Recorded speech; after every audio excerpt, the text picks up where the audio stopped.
We're going to discuss that because that explains a lot about his behavior, about how he is and the way he thinks and all types of stuff. And it also opens up a conversation about young boys who are molested and essayed and stuff like that, because that's not a conversation that we have. And I think that conversation needs to happen just as much as the others, okay? So we need to talk about that. Also, MAGA Minaj. Oh, my God. So Nicki Minaj has made it all the way to Trump. We was wondering why she was Gawk 3000 in, and it was because apparently she got her gold card citizenship. Y'all know Trump got the gold card thing where the people can buy their way into citizenship. I think it's like $1 million or some millions of dollars or whatever. I be, sometimes, girl, listen. I tell y'all things and I just be observing in the time.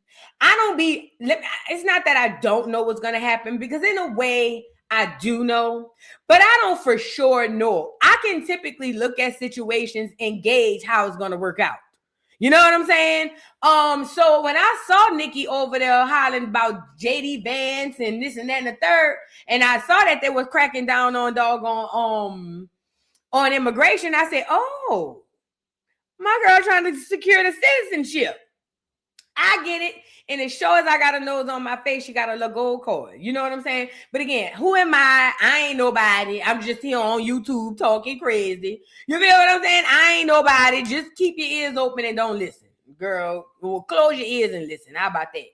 At any rate, but I knew that's what it was. Listen, these people are not going to put fans and everything before their own personal needs.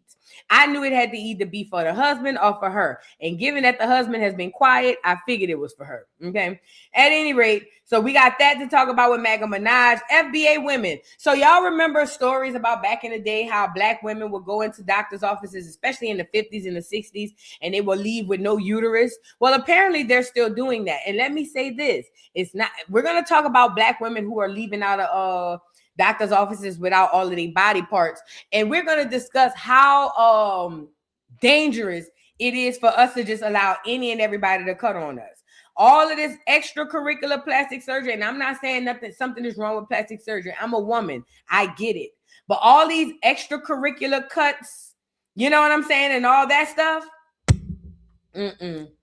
this is where they're stealing and where they're doing these things to us. Remember, they used to eat us, still eat us. So we're going to get into that because I think that's something that needs to be discussed. And Black culture, what is Black culture and how does it influence the world? I don't think Black America understand who we are. Like, the world, civilization-wise, would be nothing if we were not here. I don't think Black America understands that. I think because we've been indoctrinated to believe that all of our things come from Africa. You know, we always look to Africa for everything. Every time it's something for origin story, we got these people telling us Africa, Africa, Africa.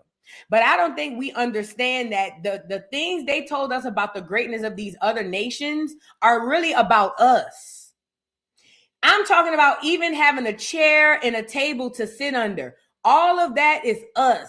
We're going to talk about how we influence the world and who we are, because once we realize who we are, I think we'll move differently. What's been able to be the biggest conundrum, or at least the biggest mind FUCK, is the fact that they've been able to get over on us because we have no clue of who we are.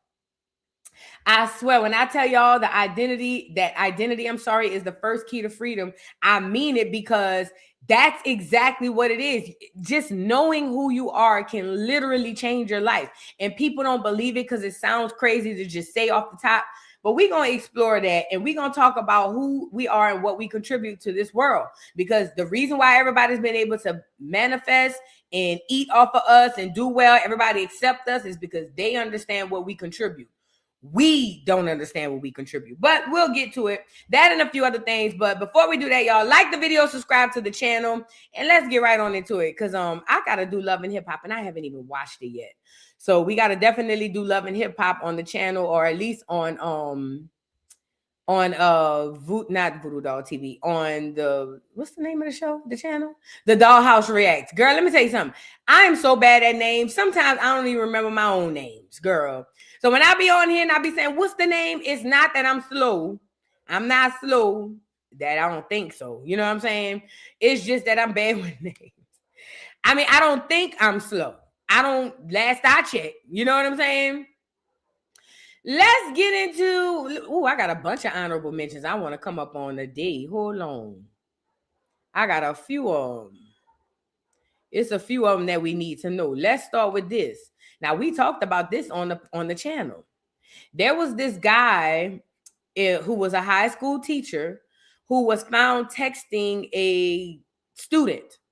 Now, well, I guess he taught at the middle school, and then when the student left and went to high school, either way, at some point the student transitioned to a high school, and the teacher, I guess, saw her and was flirting with her through text, basically saying, "Hey, I always thought you were beautiful, even when you were in middle school." All type of weird, creepy stuff. Well, I guess the little girl's family member went through her phone and found that this teacher / coach had been texting their niece or daughter or whoever inappropriately, and it went viral on the internet. We spoke about it on here, and I was telling y'all, be careful. Y'all need to check these churn phones. Oh, yes. Check the phone. And if they feel like you can't check the phone, take it from them. Okay? And I know y'all paying the bill. Ain't no way you can't check no phones around here. And I'm paying the bill. You feel what I'm saying? At any rate, somebody checked that little girl phone, and when they checked the phone, they found that man. Now, it went viral. I don't know what happened, but all I know is yesterday, justice was served. The man was found dead. Hey, you're not going to get me saying no rest in peace. You're not going to get me. Justice was served. Let's get into it. So, let me scroll back to the original situation that was going on. So these are the text messages that he was sending to the little girl, basically telling the little girl all types of stuff. And this is, I guess, her people who had came out and spoke about it. 14 years old is what she was. It says, there's been a shocking turn in the case of middle school counselor accused of inappropriately messing with a minor. According to WBRZ, Quentin Dixon's body was found on the campus of the former Glen Oaks Middle School on Wednesday. Wow. Whoever killed him at school. Police say his body was discovered inside an unused building the same day he was named in an arrest warrant.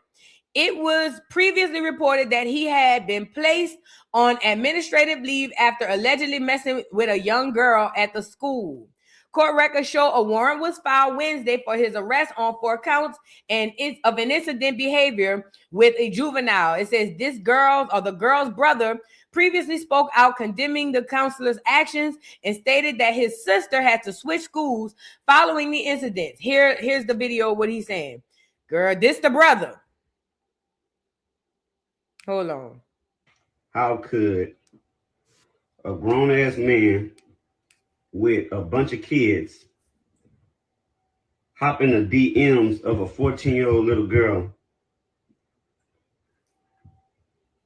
which happened to be my sister, my little sister? I'm not going to say, let me rephrase that, not grown-ass man, a bitch-ass nigga. A bitch-ass nigga hop in the DMs of a 14-year-old little girl. That 14-year-old little girl who was a former student at the school that you're the guidance counselor of the year at. And a student of a school that you're the head football coach at. Because now my little sister has moved on to high school, but you made it clear that you couldn't forget her from middle school at 12 to... Y'all, help me understand, how could a grown-ass man with a bunch of kids hop in the DMs of a 14-year-old little girl, which happened to be my sister? So it kind of doubled over. So that's the brother. Now they say they found this man dead. My little sister. Here he go. They say they found him dead in the building, in an unused building at the schoolhouse. Now, I don't know if the brother did it. I don't think the brother did it. I just think justice was served. Good old street justice. That's what they call it. You know what I'm saying? This is what happens. He was a monster, and I'm pretty sure he done worse to other kids. It was just his time to go. So I just wanted to bring that to y'all because we did speak about this situation. I wonder who did it. And you know what it sounds like? For him to be in an unused building at school, you know what it's given to me? It's given to me that he probably was there to meet another underage person and got set up. That's what I'm getting from it. What I'm getting from it is you went around there for you to be in an unused building at the schoolhouse, probably outside of school hours. You probably was texting another little girl or somebody else, and they told you, come meet me in this building. And when you got to the building, you met your maker instead of the girl. That's what it's given to me. Arrivederci. Let's move on. Let's move on. That's what it's given. He was still on that bull. Because let me tell you something. Let me tell you one thing about people who have that type of sickness. Because it's a sickness. When they into that stuff, they can't get out. Even in the midst of being in trouble, they still own that. Okay? They still own that. So I'm pretty positive he got that arrest warrant and was freaked out. And you know what he went to go do to cope? Meet up with another little girl. Probably went to go try to meet up with another little girl and did it. And I don't think he unalived himself because I feel like he would have did that at home. Most people want to be in a comfortable place when they do that. He ain't do that. He went in to text somebody else, little girl, and they said, meet me at the school. And he said, all right. And that was his last meeting. He thought he was going to meet the girl and he met his maker as usual, as he should. Girl, I don't feel no way about that. I don't feel no way about it. None. Did y'all see Coco Gauff, how they did her? So Coco Gauff, the tennis player, I guess she lost a match, one of the opens. And when she lost the open, she went off to the back, to the side where typically no cameras are. And she let out some frustration and she started like banging her tennis racket on the ground, like she kind of broke it. And that's normal reaction for anybody who needs to release frustrations. Well, when she did it, I guess, again, this is a secluded area where nobody is, but somehow somebody had filmed and they released it out to the public. Now, this is why they did that. Coco Gauff is a Black woman. Remember, all these other people and all these, not just her, a lot of these other Black girls that play tennis, all these other clear women have been extremely aggressive to these girls. Why? Simply because they're better than them. Simply because. What's the little girl, the half and half girl, the one that's half Asian and half Black? The lady was mad and negative with her. They are already the aggressive, but they always want to paint us to be the uncontrolled, wild animal, aggressive woman. And them posting that was to kind of send that message and to reaffirm, look at these Black women. They're aggressive. They this, they that, and the third. So that's exactly why she did that. Or they did that, I'm sorry. Now, when it went viral, a lot of people had something to say. I know Serena Williams came out and was like, I understand the passion because she's an athlete. Athletes understand because they want us to be robots and not have no type of emotions, whereas the clear women could get mad when they lose the match and don't want to shake hands and all of that. At any rate, when she went back there and it went viral, like I said, Serena said something, but you know what?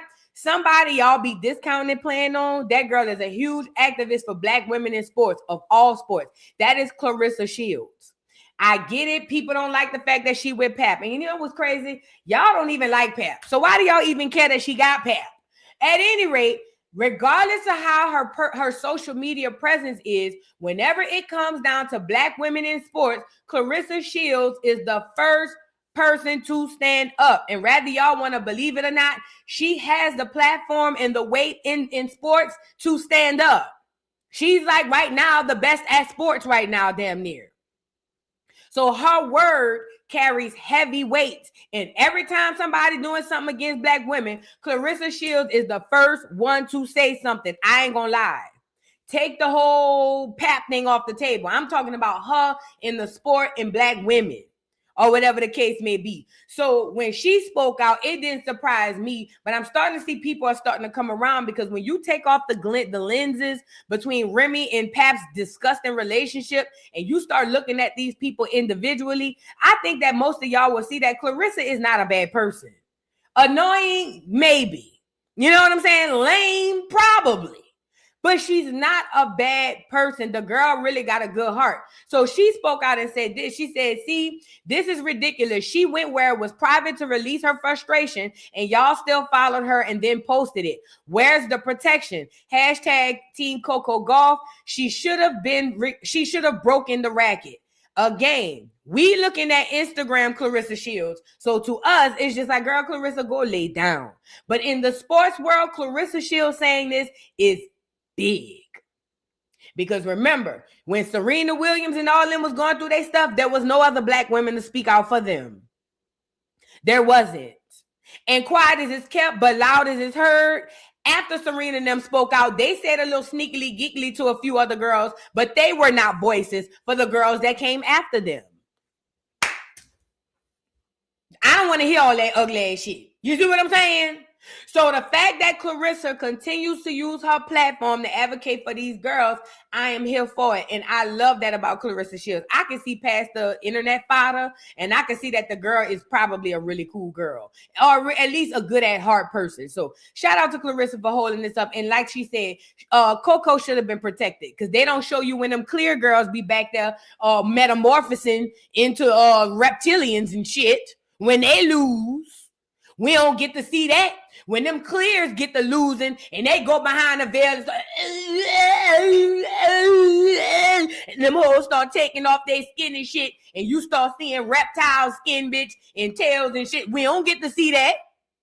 So if we don't get to see that, let Coco bang her racket. She paid for it. If we don't get to see that, let Coco bang her raffle or whatever it is on the floor in peace. Say what I said. Now let's move on. Now, show me the video when them hoes behind the scenes taking their skin and them hoes start coming out like lizards, bitch. Yeah, show me that picture. Show me that video. Then we'll go with the move from there. Girl, goddamn, girl, them people make me sick, girl. I'm so tired of them attacking us, girl. Please, girl, leave Coco alone. Girl, that girl don't be bothering nobody. That girl be minding her business. Minding her business. And what's that other girl, the little half and half one? I think they told her to sit out on purpose, because she was kicking ass and taking names. Next thing you know, she done dropped out the match. I think they doing that on purpose, y'all. I think they doing that on purpose. Let's get into some edumacation teas, because y'all need a little edumacation. Naomi Osaka, that's her name. She was kicking ass. Remember the last girl just came out and was mad because she got mad. So Naomi Osaka, she did a match. Let me see if I can pull it up. She did a match with this clear woman girl, and she get on a match with the clear woman, beat the clear woman, and the clear woman gets mad, talking about, because Coco kept saying, come on. Talking about, you don't say that. You don't say that. Let me pull her up. Naomi, get on here. And she seemed like a nice young lady. Now, is she half FBA or is she just half black? Because that's a big difference. But she's a nice young lady. She be chilling. Let me go pull her up. What's that lady name she was beefed out with? Oh, there goes Sarana. And then they be having this weird ass name. No, here go the video right here. Let me show y'all. Next thing, and right after this video, all of a sudden, Naomi dropped out. I said, oh, there they go. You know, I'm a conspiracy theorist, but I'm a realist too. I know. Look her. Naomi was kicking ass. The next thing you know, she going home. Okay, sorry she was mad about it, but... Y'all saw how she was? Sorry she was mad about it. Right after that, Naomi dropped out the competition. It's okay. Did you come on between points? Between third? Yeah, you haven't got to pull your hand out. So I can talk between points? Between third? Mm-hmm. Yeah, can I go come on and talk? Basically? You're not serving yet, so it's not even this week. So this is okay. The lady was mad because between serves, Naomi kept saying, come on, come on. Now, mind you, while she's talking between serves, she asking the referee, can I talk between serves? Like, say, come on, bitch, you already saying it. We having a whole conversation between serves. But they was mad because Naomi was winning. Look.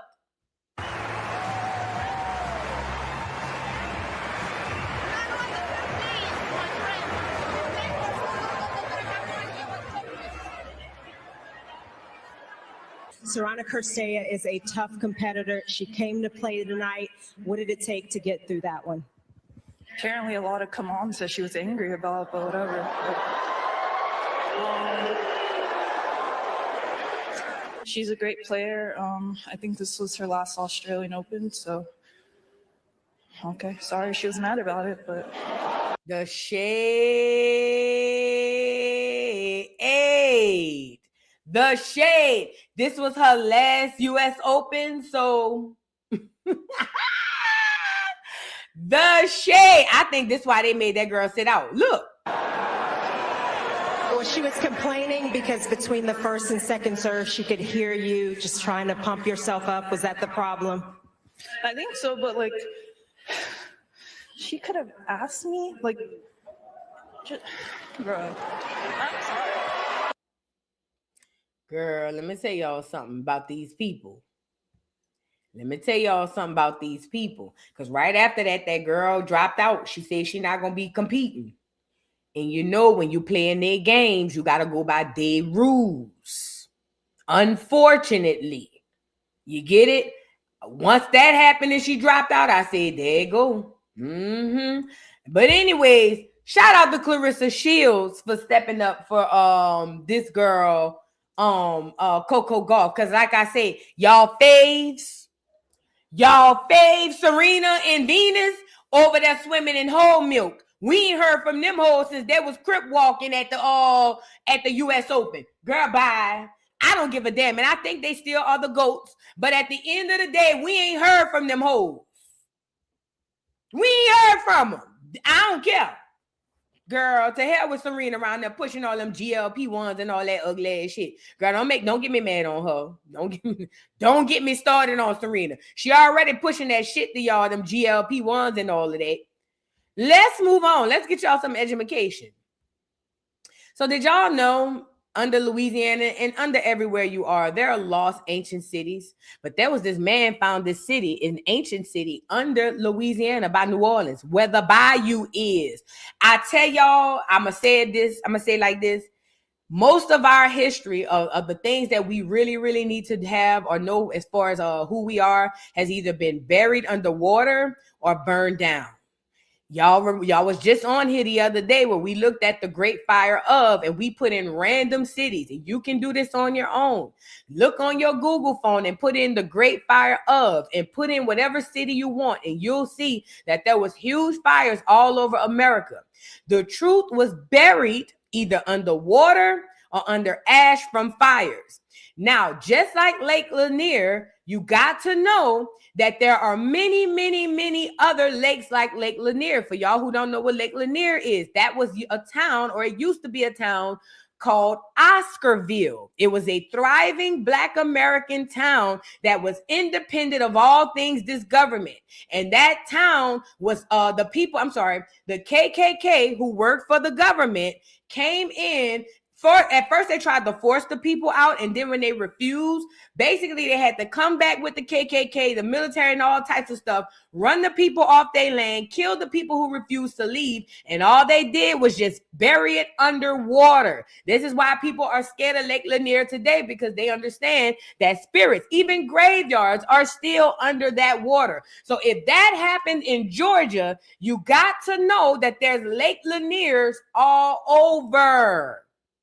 Now, remember, America and the system has us looking to Africa for home. So as long as we look all the way across the map to Africa, we'll never stop to look to see what's under our feet.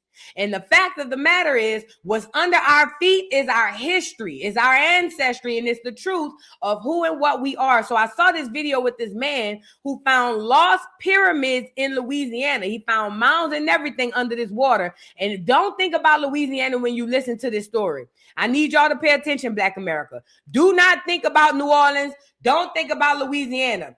Think about a place somewhere near you that has a lake. I don't care where you live at in America. I don't care who you are, Black America. Think about somewhere near you that has a big lake. Keep that in mind. Watch the video, because I'm telling you what happened here, happened there, and there. Let's get into it, y'all. Like the video. An amateur archaeologist says he's discovered the ruins of an ancient civilization off the coast of St. Bernard Parish. He claims there are large mounds underwater that may have once been the site of a lost city thousands of years ago. Paul Murphy reports local fishermen have long talked about strange and unexplained things happening in that area.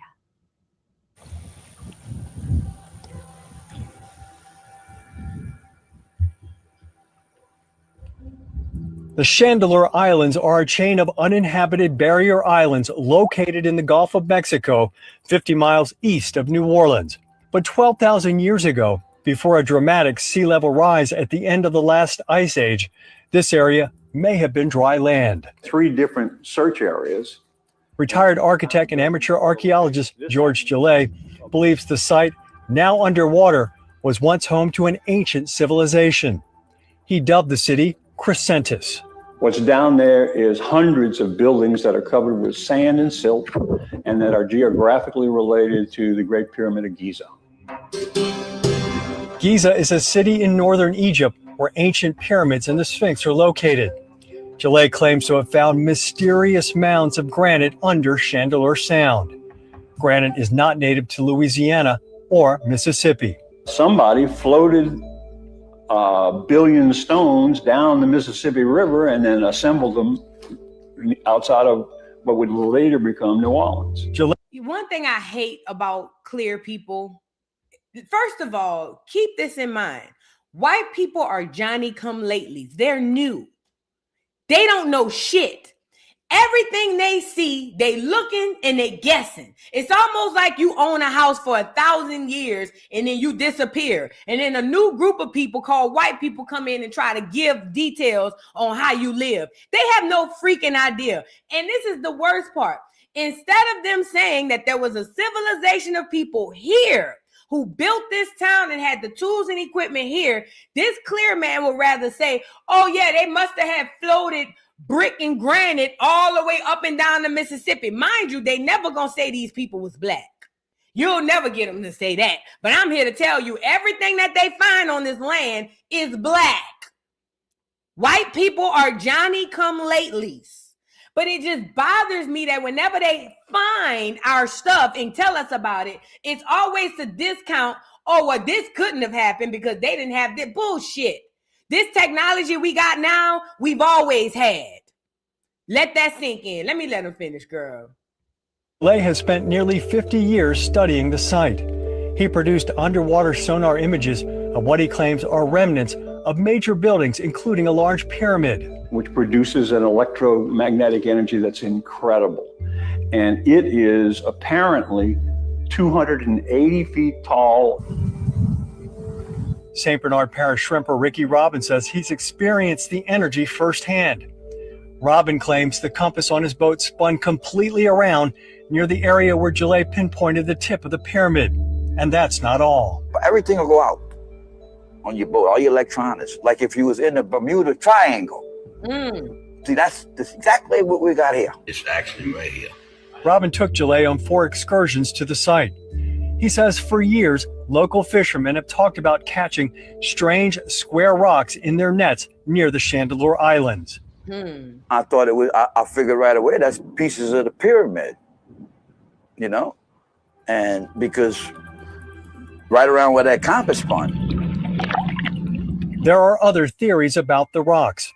One study by Texas A&M in the late 1980s suggests the masses are from shipwrecks or piles of ballast stones from Spanish or French vessels. The stones may have been dumped overboard to lighten the weight of ships stuck on sandbars or entering shallower waters en route to New Orleans. Joce said some of the artifacts collected at the site tell a different story. This is architecture. This is not ballast. This is a piece of architecture that's set like this. This is the outer surface.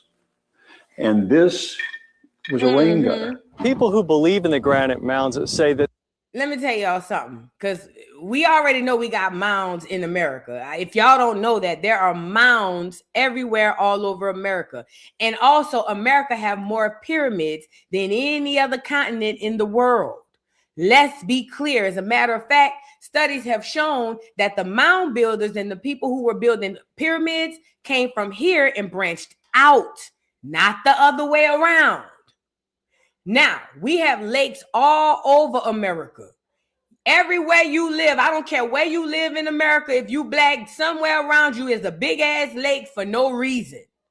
What I'm telling you is, if we know that they have buried our history either under ash, through fire, or water, I'm pretty positive that the stuff they found under this lake up here in New Orleans, or right outside New Orleans, is the same thing they found, or that's probably under the lakes where you are.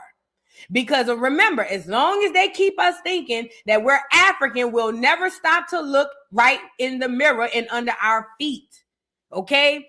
I played this video because I don't want you to think about it just for New Orleans and America. Like the man said, these aren't just random rocks. They like to put these random stories on here, this Big Bang Theory type shit. None of this is by chance. Everything that's here is purposely here for a reason.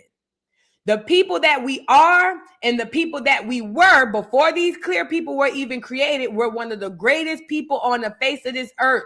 We taught civilization to everybody. We told people that they need to bathe. We told people they needed to brush their teeth. We created tables and chairs. We created refrigerators. We created Wi-Fi. We created the computer. We created AI. All of that comes from us. The only reason we haven't been doing it at the rapid race that we did in the past is because of identity. We have no clue who we are. But the moment we figure out who we are, the moment we can get back to that. That's why you see so many child black prodigies that'll skip from middle school to get a college degree. These are simply children who remember who they are. Most of us aren't even operate at a percentage of the gifts that we have that are available to us because we don't know who we are. Identity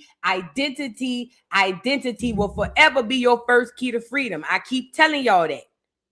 Okay, so please. Yeah, I saw that the black lady that created GPS, she died yesterday. We created everything. Hell, they even told you in school that was a black man who did the first open heart surgery. Why do you think that is? It wasn't an African. Why do you think that is? It's only because people are regenerated or reincarnated back into this system, understanding what they knew before. Do your genealogy. Let's move on because I don't want to get too long-winded.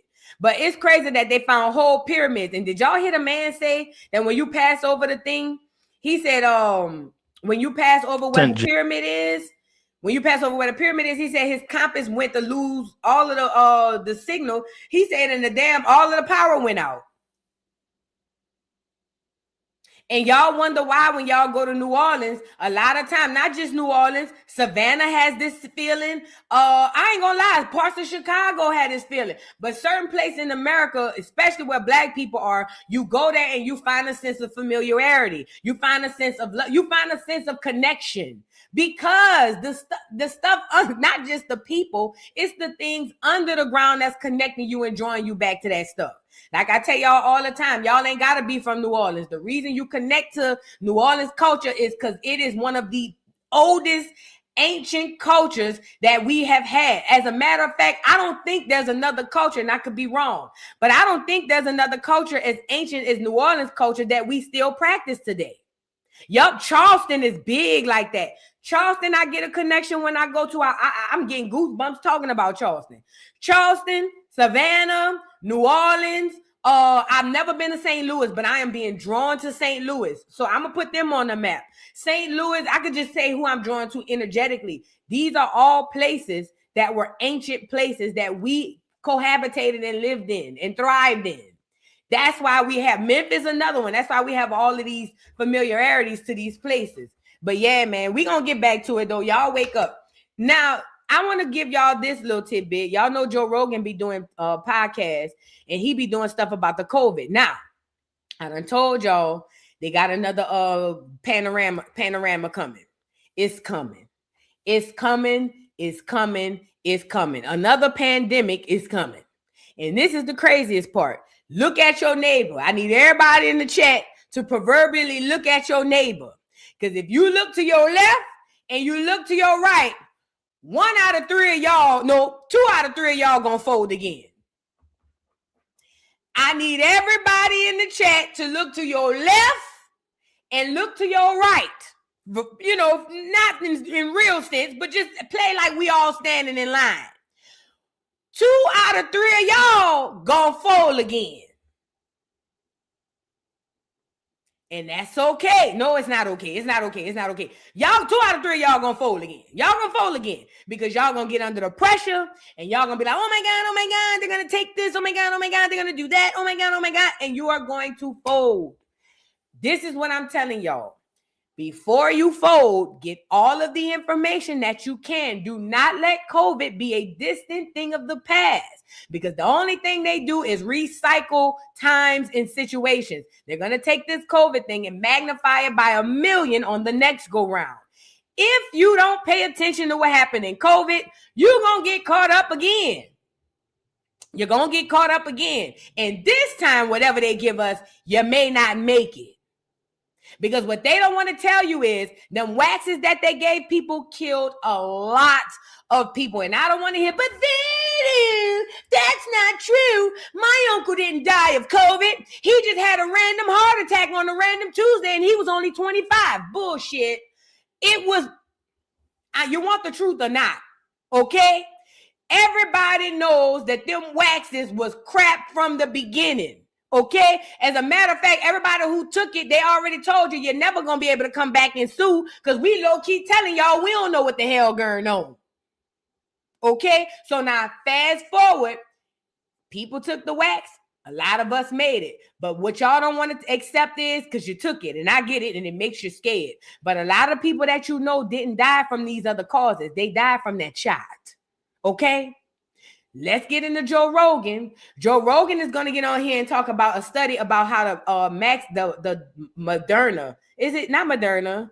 Yeah, the mRNA, because they all are mRNA vaccines. And I told y'all what mRNA is. It is a messenger DNA. mRNA is simply a messenger DNA cell. It's a fake DNA cell that they put into the shot that, according to them, they supposed, when you get the shot, it's supposed to tell your body what to do and how to react. I was saying when they told us about mRNA, I said, well, what else is it going to tell the body to do? If it could tell my body to fight off COVID, what else is it going to tell my body to do? You get it? Let's get into Joe Rogan. Jamie, this study, VAERS adjusted data and other derived from the MIT Florida Department of Health study findings that yield a conservative range of 470,000 to 600,000 American deaths from the COVID-19 mRNA shots. That's it? More than, well, just that alone. That's a lot of people, man. More than World War I, World War II, and Vietnam combined. If that's true. It indicates Pfizer, this is Pfizer alone, so this is not even Moderna. Oh, okay. Pfizer alone likely killed over 470,000 Americans. They found a 36% increase in all-cause mortality among Pfizer recipients versus Moderna. Sent Jamie this study, VAERS adjusted. So he's talking about Pfizer. They didn't do Moderna. They didn't do Johnson & Johnson. They just did Pfizer. And remember, Bill Gates and what's that scientist name, that dude who lied and told y'all he was a doctor, Dr. Fauci. They came out here and said, oh, it's good. It's good. I remember they had a black African lady doctor coming out here telling people it was good to take. And I was like, hell no. But all they did was a study on Pfizer. And if that study is true, they're basically saying that Pfizer killed over 400,000 people, just Pfizer. And that's just off the study that they conducted. There's another panoramic coming, and the next one ain't going to be the last one. What I'm telling you is, do not forget what happened on the last one, because if you don't pay attention to what happened the last time, you're going to get caught up the next time. And as a person who windmill with my head up and down the whole time, because I didn't get the shot, I never got the test or nothing. But as a person who windmill with my head up and down the whole time, I'm going to tell you, for those of y'all who don't take it, it's going to be hard. But once you come off of that, man, look, you come out feeling like a soldier, because I know I do. Hey, man, don't get caught up in this crap. It's all a setup. The pandemic is what it is, okay? Now let's get to Amazon. Y'all know Amazon is laying off people, huh? Y'all heard about it? I know at one point, everybody was like, oh, cool, I could just go get me a little job over there at Amazon. But I told y'all we're moving into a space where we're all going to be slaves. Not me, but they want all of us, the Americans, to be slaves. I don't care what color you is. They're going to make it, oh, you ain't going to have to work. And we're going to be like, oh, we ain't got to work. And then you're going to be a digital slave. And it's going to be worse than going down to the work, okay? So at any rate, Amazon started laying off boo-cool people. And nobody wasn't saying nothing. It was kind of like done on the low. Tell me why they laid off 16,000 workers. And I heard that they're replacing them with AI. Let's get into this, girl. Hold on. Well, today Amazon just announced they're laying off another 16,000 workers. This makes the total about 30,000 in the last year and a half or so, which is a massive reshaping of the company. This is a big deal because it's happening slowly and people are going to miss it. Another thing that people don't know about Amazon is that they have over 1 million robots working for the company now. Now they're upskilling their employees to help them work alongside the robots, but the robots are involved heavily in about 75% of their deliveries now.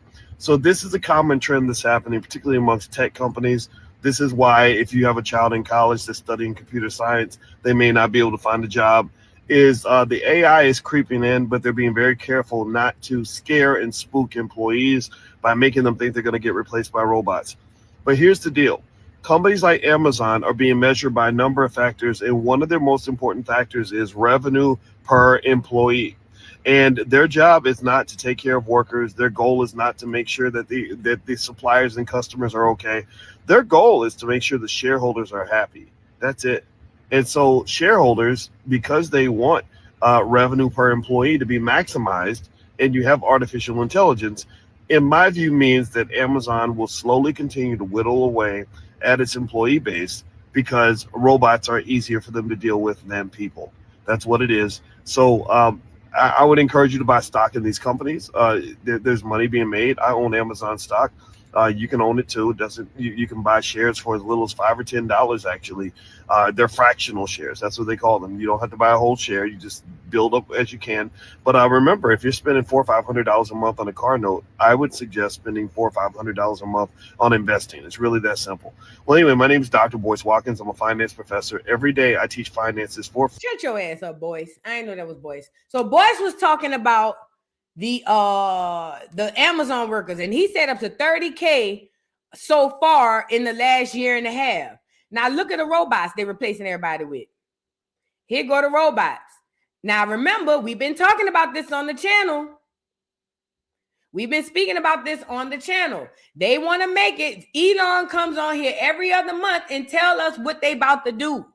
They are going to make it where we are not physically working, that the work is going to be done by the robots. If you need a reference, go watch the first Terminator. On the first Terminator movie, if you pay attention to Sarah O'Connor, was it the first one or the second one? Maybe it was the second one. One of those movies, it was the robots doing all the work and the people were living in these damn shanty-looking towns. The robots was the police. The robots did all of the work around the world. The people just lived. That is where we're going to. That is where we're headed. So these Amazon workers or these Amazon companies are investing in robots and laying off the people so they don't have to deal with us, and then they can control the industry even more. Again, I tell Black America, you are the gift. This is going to affect others way more than it affects you because you have gifts that no robot, no AI can either replicate or at least even repeat.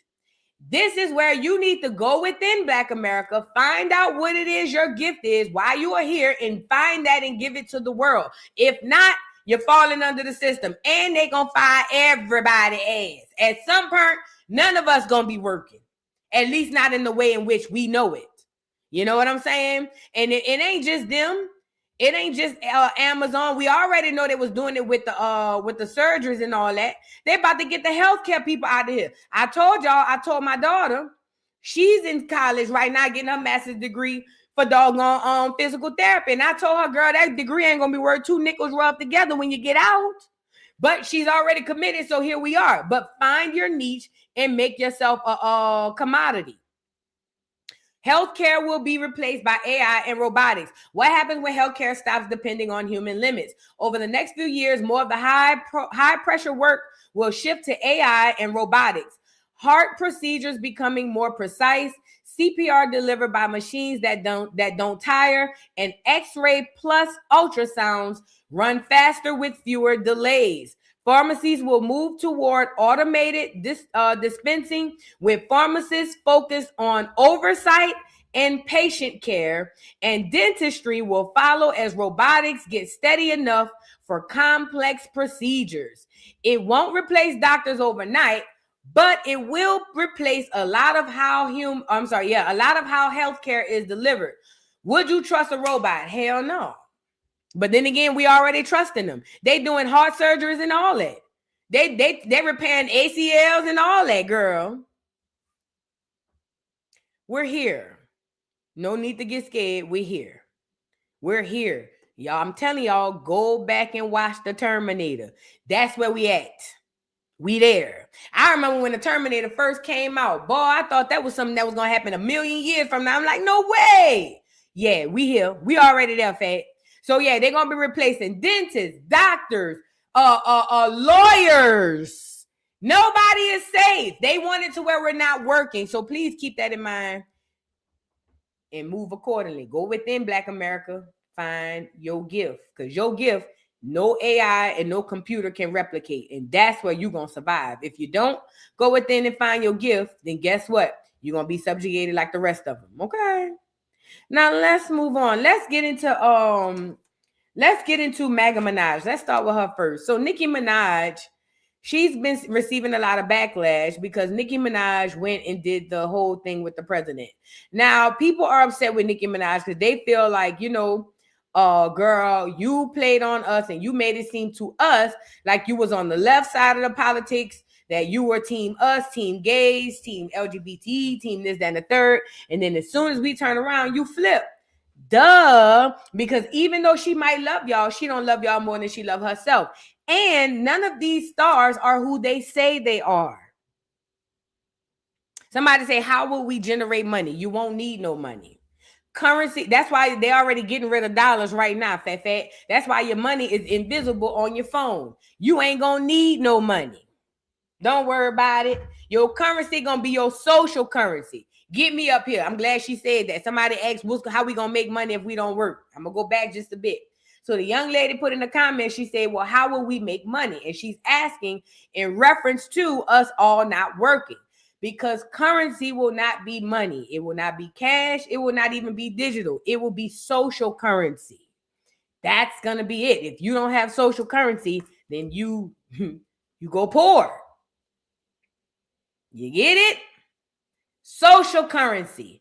You know what else movie it remind me of? That movie Time. Remember, was it Justin Timberlake played in that movie where they was robbing people for time? And whenever your time run out off your wrist, yeah, that's gonna be currency. Time, social currency, all that type of stuff. It's gonna be crazy. But again, Black America, you have a safety blanket. You just got to go get it. You got to go within and find out what that is and go get it, Black America. Don't be scared. Melanated people all over. For real, for real. Everybody else, I can't really speak for y'all. Good luck. No shade. I'm not laughing at that. Let's move on. MAGA Minaj. So anyways, MAGA Minaj, people are upset with her because they feel like she turned her back on them. And in a way she did, because she made it seem to y'all like she was really on y'all team when she was never on your team. MAGA Minaj was only trying to line her pockets. He was a selfish tether from the beginning. When she came in the game, no other rap girls could be anything. I don't know why y'all thought she was something she wasn't. I know y'all got hypnotized by the music. I get it. She was making some really good music. But at the end of the day, MAGA Minaj only cares about MAGA Minaj, not you. So ever since she went over there and gawk 3000 with the right side, all of the left people is upset. And I don't understand why. I think she should be able to gawk 3000 on the right side. Y'all gawking 10,000 on the left side. See, what I don't like about this thing with Nicki is turning into a bully situation, which has always been. So maybe that needed to be exposed. This is why I don't do politics, and I really don't like talking to people who heavy into politics, because y'all be slavery stupid. This is my question. How can a group of people be upset with her political affiliation when technically her political affiliation has nothing to do with you personally? But I know the internet told you if she goes this way, then we must hate her. And because people are sheep, they just go with the move. Now, a lot of people, I feel like this. If y'all jump ship on Nicki, then you never liked her from the beginning. Although she deserved to be jump ship on because Nicki made it seem one way when it was something else. However, I just don't like the whole bullying thing. I've seen a couple of celebrities. Oh, I'll never work with Nicki Minaj. Oh, I'll never work with Nicki Minaj. I can't believe she did this. I can't. And it's just like, this is why I don't do politics.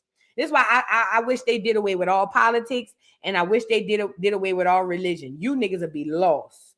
Lost and turned out if you didn't have your good old politics or your good old religion to turn to. I wish they just got rid of it all, to be honest. At any rate, she went over there by the MAGA people, and recently they went and did a whole bit. Nicki was over there holding hands with Trump, girl. Let me pull it up.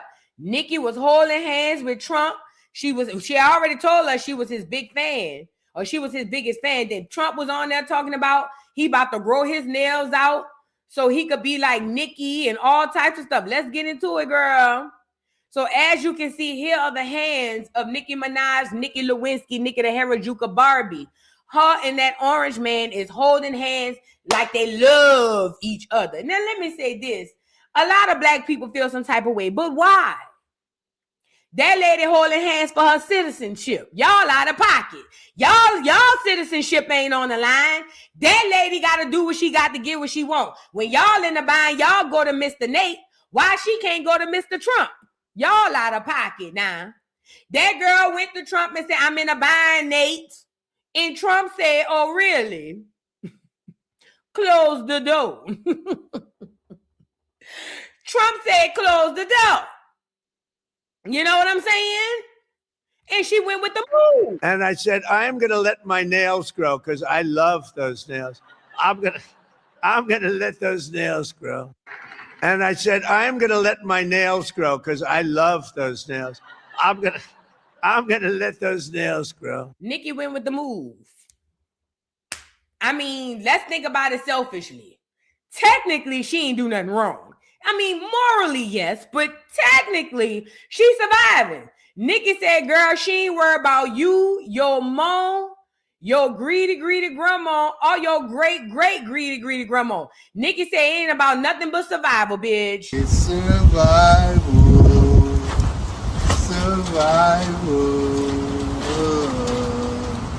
I get somebody like, smells like somebody like. Baby, Nicki said it's about survival, girl. Play with your mom, okay? So Nicki went in survival mode. And she went to go see Mr. Nate because she was in a bind. Okay? Now, the people was windmilling on her bed on the internet, girl. Look at her. And Nicki was laying it on thick. Oh,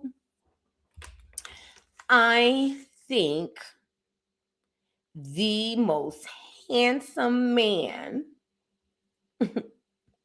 on earth is President Donald Trump. Because, you know, that whole live in her mind, you know, Nicki lived in a musical. Yeah, every day in Nicki's mind is a play. Yeah, that whole live in a play. See, y'all live in the real world. Nicki live in a play. Every day Nicki wake up, they say action, and that whole go. You feel what I'm saying? So she over here playing her role, and y'all get mad, and she trying to figure out why y'all mad. You see what I'm saying? Nicki going with the move. You feel me? And she really don't understand it. But again, Nicki lives inside of a play. She's an actress. Day after day. There's no days off. That bitch don't have nothing for nothing. Do you hear me? So anyways, Nicki went with the move to go get her citizenship. But I told y'all that from the beginning. Trump around here talking about he gonna grow his nails out because he love Nicki nails and all of that. But I told y'all, Nicki either over there cosplaying and gawking either for her husband or for her. Because the first thing came out was that Nicki didn't have citizenship. Everybody in their mom knew that. It came out that girl didn't have no citizenship. Look at Nicki. Hello guys, I'm with my favorite president, the best president of all time. And I'm with the queen of rap. Hello, guys. I'm Go ahead on, Nikki. Go ahead on, Nixter. And I said, hey, hey, hey, hey. Nikki put the beat on in the bike. Yeah, I said, hey, what's going on? Go ahead on, Nixter. Nikki said, girl, play with your mom. I'm in here with the White House getting my citizenship. And when I get my paperwork, you hoes ain't going to be able to say nothing. Go ahead on, Nixter. I ain't mad at you, fat. They mad at you, but not me. I ain't mad at Nikki. Nikki doing what she got to do to get it how she want. You feel what I'm saying? And look what she posted. Residency. The cope is coping. Finalizing the citizenship paperwork as we speak, as per my wonderful, gracious, charming president. Thanks to the petition, I wouldn't have done it without you. Oh, Citizen Nika, you are the moment. Go Trump card free of charge. So Nikki said, all you hoes that started that petition talking about deport Nikki and get up out of here, Nikki said she went to the source. She went to Nate herself and got out the bind herself. She said, so for all you hoes that sat up there and tried to play on her, she got the last laugh. Gotcha. So I would like to thank everyone that was involved with this negotiation. Thank God no one was hurt in the process. And I feel free.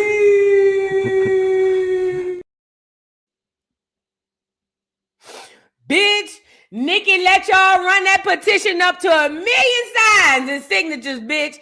And Nikki went hat to the back and went got her gold card, as she should, bitch. And she said free of charge. What's up? Play with your mom. Girl, please. Hey, y'all gotta respect the game. Y'all gonna have to take your feelings off the table and respect the game. You know, back in the day, Master P had one of his albums called Charge It to the Game. At some point in time, y'all gonna have to start charging y'all feelings to the game. Nikki did what Nikki needed to do for Nikki. Now, all y'all hoes saying, get her up out of here. Nikki said she got a card. What's up? And Trump running around here talking about he gonna get a full set. Sure is, girl. Look at Nikki putting it on thick. Go ahead on Nixter. Go ahead on Nixter. Hold on, pull her up again. Go ahead on Nixter, my girl Nixter. Now, y'all wrong for this. Now, somebody had posted this picture and said her lace was showing. But I thought everybody's lace be showing. I mean, whenever I see it here, I put on a lace front the other week and my lace was showing. But I guess since she a millionaire, her lace not supposed to show. Okay? At any rate, this is the video that's been going round and around in a circle. And everybody like, oh, girl, Tay would have never, or this one would have never, girl. Who did your hair and whatnot? Girl, Nikki don't care about none of that ugly ass shit. You know why? Because Nikki got a card that's going to keep her good for life. Nikki said, I wish that I could have this moment for life. And Trump gave it to her. There you go. I ain't mad at Nikki, man. Y'all got to stop. Because let me tell you something. All y'all faves lying to y'all. All y'all faves is lying to y'all. None of them believe the things that you believe that they believe. Not Henry, none of them. So I don't understand why y'all on here doing all of this. Y'all got to stop. Let's move on. I'm not even going to go no further into it because people is upset with that girl. And I feel like that girl doing what she had to do. Moving on, MAGA Minaj. I told y'all niggas, let me put that up here because I did tell y'all don't be listening to me. I be prophesying over here. I told y'all one of my names is Prophetess Vu. Now, I was prophesied over here and told y'all the bitch was over there gawking for that card. And here it is. She got the card. I just wanted to come on here and do my part. I told y'all niggas. Y'all thought I was playing, but I told y'all niggas. I told y'all niggas. Y'all thought I was playing, but I told you. That little girl is my spirit twin. Y'all thought I was playing, but I told y'all. Y'all don't be listening to me, girl. I'm telling you. Now, she still got her fan base or whatever, and we'll go from there. Let's move on. Now, let's get into Kevin Gates, girl. Did y'all see Kevin Gates' interview with Shannon Sharp? Oh, girl. So Kevin Gates does an interview with Shannon Sharp. And in said interview, he opens up about the fact that he was sexually assaulted when he was a kid. Now, originally, when he said that, I'm like, okay, that unfortunately, that is a normal thing. A lot of us, unfortunately, have been assaulted in a way as a child. But what stuck out in this situation for Kevin Gates was he wasn't a baby. He was a teenager. He was a teenager. So I remember it put me in the mind of, what's his name? Hassan Campbell. I remember when Hassan Campbell came out on YouTube and opened up about how, what is that man name? Africa Bambaataa abused him sexually as a teenager and how he got all of that backlash, how people was like, oh, there's no excuse. Oh, you was a boy, you was old enough, da. So when Kevin said that, immediately I thought of Hassan Campbell and I was like, I wonder if the backlash is going to be the same because they gave Hassan and still give Hassan Campbell the blues to this day. Now, him even mentioning that he was assaulted as a teenager, in my mind, I was like, damn, he had to go through some heavy healing to come out here and say it. But then when he revealed that the person who sexually assaulted him as a teenager was a man, that took it to a whole nother level. So apparently, Kevin Gates was a teenager and a grown-ass man was sexually abusing him. Yeah, and you know, it's always a family member. It's always somebody close. It's hardly rarely people that can't get close to you. And when he opened up about it, he spoke so matter-of-factly about it. He spoke so confidently about it that it leads me to believe that he has gone through whatever healing he needed to go through to come on the internet and come on this show and say this. He knew that this was going to go viral. So these are one of those things that you're not going to be able to throw back in Kevin Gates' face because he's already faced it. He's already dealt with it. And this is very important because this is something that needs to be done by a lot of us. Even if you don't get on a social media platform and broadcast this to the world, there's a lot of skeletons, childhood trauma that is literally affecting us today. You don't know why you keep having the relationships you having. Childhood trauma. You don't even know why your luck has been the way that it's been. Childhood trauma. Why you never get the good stuff? Why you always hard on your luck? Why your everything? Childhood trauma. Okay? People who are sexually promiscuous. A lot of those people suffer from what? Childhood trauma. When we realize healing childhood trauma literally breaks us free from the matrix and puts us in a whole nother dimension, you'll understand why what I'm saying is important. But what I'm telling you is everything you know that's going on with you today, right now, goes back to childhood trauma. Sounds crazy. You might say, but that's not true because I be having troubles with my job. Childhood trauma. I be having troubles with my family. Childhood trauma. My kids. Childhood trauma. My own mental. Childhood trauma. So when Kevin Gates opened up about this and said something as crazy, not crazy, but said something as bold as, hey, yeah, I had a situation where I was assaulted as a teenager by a man. I thought that was big. Now, I didn't see much people making gay jokes or things like that, but I did hear a lot of people saying that this makes all the sense in the world. And the reason because of that is because he has been vocal about how sexual he is. And I don't want people to misconstrue the fact that every young boy who grew up to be sexually promiscuous, that doesn't necessarily mean that they've been sexually abused. And sometimes it don't necessarily mean they were sexually abused by a man. A lot of young boys are sexually abused by women, and that causes them to grow up and be sexually promiscuous. But in this particular situation, Kevin Gates has been extremely vocal about how sexually promiscuous he is. He even spoke about how he found out he was sleeping with a cousin and didn't even know. And that starts to make sense as to why his behavior was what it was. Okay? And again, This is no way or no shape, form to point no fingers at Kevin or to make him feel some type of way, because women, we know we speak about that vocally about our abuse, but men rarely get to do that. And I think Kevin coming on this platform and speaking about this out loud confidently is going to open doors for other men. Also, I don't believe that if a boy was sexually abused by a man as a boy, I don't think that necessarily makes him gay. Do I think that could make him curious? Possibly. I don't know. I'm not no doctor, but I don't think it makes him gay. And I think a lot of young boys try to overcompensate for that reason or overcompensate for that feeling, even if they never tell anybody that they were touched or abused. I think a lot of young boys try to overcompensate or overdo that feeling by putting a lot of women in their lives. So you see a lot of boys who grow up to be men who are womanizers. All of these boys aren't gay. Some of them are trying to compensate for that abuse that they suffered. Okay, let's get into Kevin Gates speaking about his experience, y'all. I thought that this was dope that he did this because it's very important and imperative for everybody else to hear. Check it out. My snapping point was,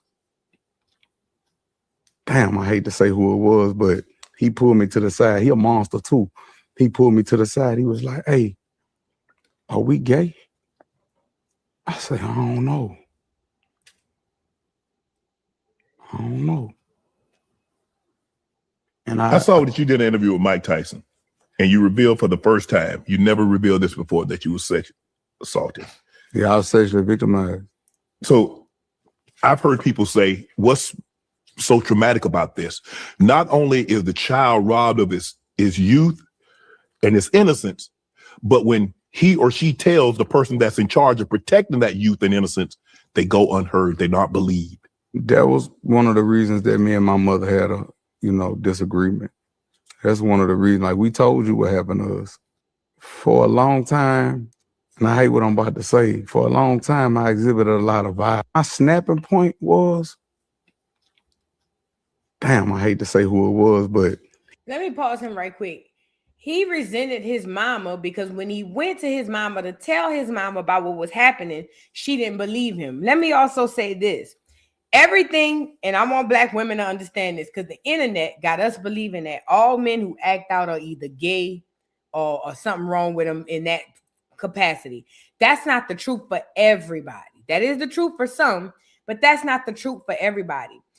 Him saying that he went to his mama and told his mom about what was happening to us, that means it wasn't just Kevin. It was probably him and his siblings. His mama not believe him could have caused him to have another reason to womanize or be a womanizer to children the way that they are. You know who popping in my head right now? Corey Holcomb.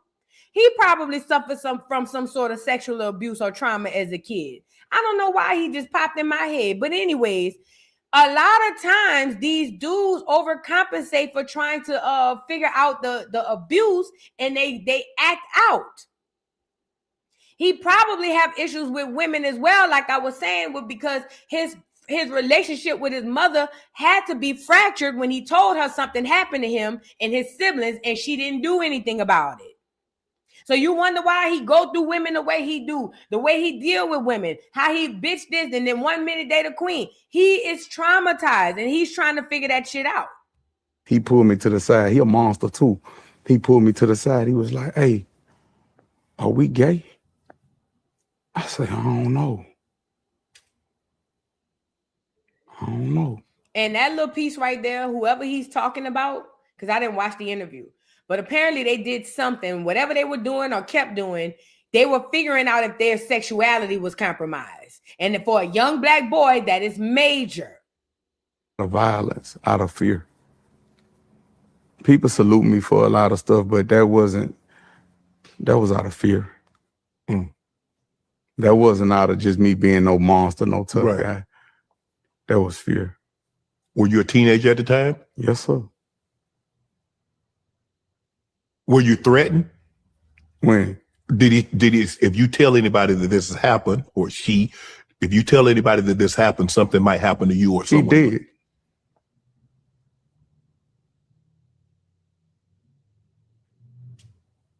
He did? Yeah, he out of here. I guess I'll leave that alone. mean, that's the truth. I mean, I don't know how he, you know what I'm saying? Oh, you don't know how? He out of here. Like I said, we'll move that along. Yeah, he'll never do that to anybody again. Out of violence, out of fear. That's the two things. But then, you know, I might be I don't want to say too much, but I really broke generational curses with that situation because people that came before me, they was raped. Mm. And it created the space for me to have with my children to where my children know don't nobody never touch you, that not even me. I had these open conversations with my children. They are equipped. I created a space for them to be able to tell their dad anything. Be open and honest with you about any situation. Tense all the time, just pause. That's huge. Huge. We couldn't go to our mamas and have an open conversation about no shit like that.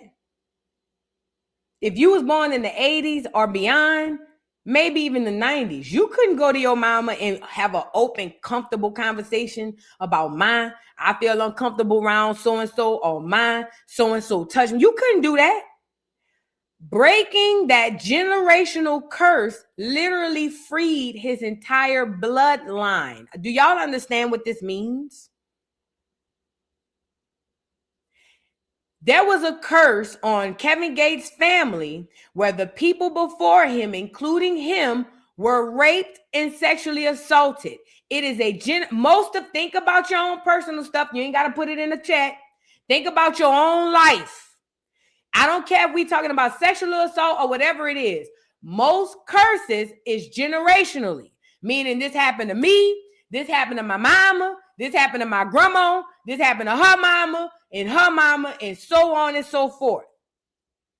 We, Black America, are in position to where we have the obligation to break generational curses. Now, how Kevin Gates could have not broken that curse was he could have never had one conversation with his children about sexual assault and rape. And guess what?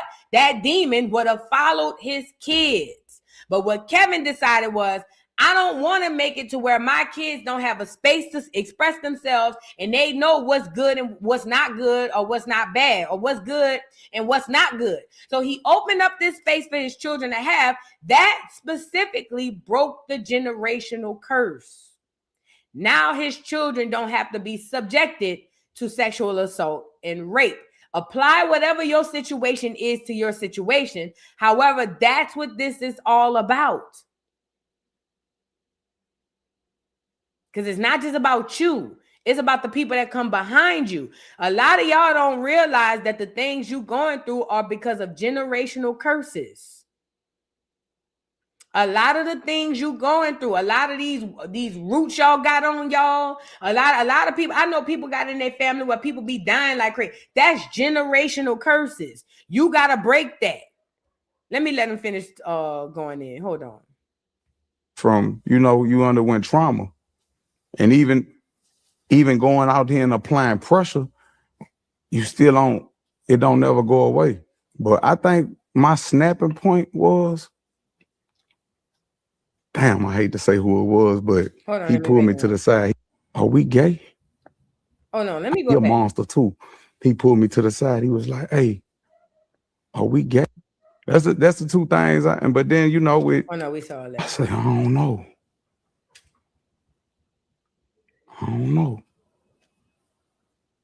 And I remember that was the last time I kind of had a little bit of before it went black.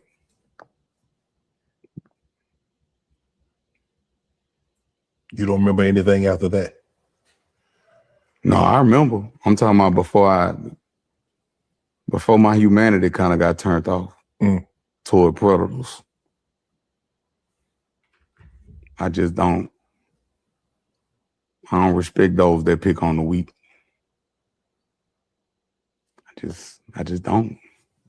I don't like bullies. Are we gay? I say, I don't know.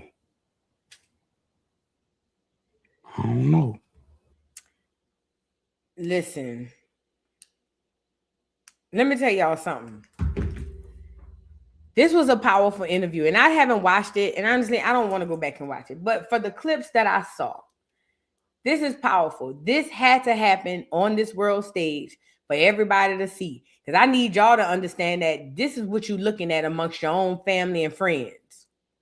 Think about Kevin Gates' behavior. When people were saying, oh, now I understand, it is because now they get why he is the way that he is, act the way that he acts, and have the situation he have with the women that he have. He's suffering or has suffered from childhood trauma. And the fact of the matter is, we have as well. We have as well. And it literally affects every facet of our lives. If we don't change it, we continue to repeat the cycle. Same thing with our children. If we don't talk to our children about the things that we should have been talked to about, we repeat the cycle. Break the generational curses. Shout out to Kevin Gates for coming out saying that. Now, I do want to say this. I don't think that all men who were sexually abused as a child are gay. However, in this situation, he was sexually abused by a man, which is, like I say, strong enough for him to say. But he don't seem gay to me. I don't know what he do behind closed doors. He presents heterosexual, so that's what we gonna go with. So I don't know. Some people was like, they been thought he was gay. I wonder who the person was. Who was the person? He said he asked, was we gay? I wonder who the person was. It had to be a family member. That's ridiculous. Let's move on. Now I want to speak about Black women in our healthcare. Black American women, I'm going to tell y'all this like I tell y'all all the time. We are the Henrietta Lacks of the world. You wonder why when you go to the hospitals, there's a whole bunch of doctors that are either Indian, African, white. It's a whole bunch of doctors. It's rare you find one that looks like you. And the reason for being is because everybody is here experimenting on us. We are the operation, the video game, not video game, the board game operation. Remember that game where you got to pick out the bones and try not to hit the sides to get it to go and stuff like that? That's us. That is us. That's who we are. We are the person on the operating table. They look at us and they look at us as experiments because we have bodies and things in us that they don't have. Remember, most of these people are made in factories. I'm going to say it again. Most of the people you know today are not real. They real, but they don't have the souls that we have because they're like clones and made in factories. We spoke about the Cabbage Patch Kid thing the other day. Now, because of that, and they know that you are made in God's image and in his likeness, that means that you would have qualities about you that are God-like, right? Remember, if y'all believe in y'all Bible, the Bible say that we specifically are made in his image and in his likeness. That would mean physically, things about us are God-like. So physically, when you go to the doctors and you see all these foreign doctors, you know why? Because everybody wants their chance and their opportunity to work on a God. I think about our elders. My grandma, 85 years old. Every time she go to the doctor, they offering her something else. Every time, oh, we want to try this. Oh, we want to try that. Oh, this is a new procedure that we think gonna work. They operating and playing on our elders because they understand even in the old elderly age, our bodies outdo theirs by eons. Why? Because we are made in the Most High's image and also his likeness. So keep this in mind when you're dealing with these hospitals. Now, it has been said in the past. Let me see if I can pull it up. It has been said in the past. What's this lady name? Y'all know how I'm is with names. What is that lady name? Hold on. Because this has been done. Oh, girl, what's that lady name? Sterilization. Oh, girl, I hate when I do this with names. I'm looking at her face too. What's the lady who was who bust into the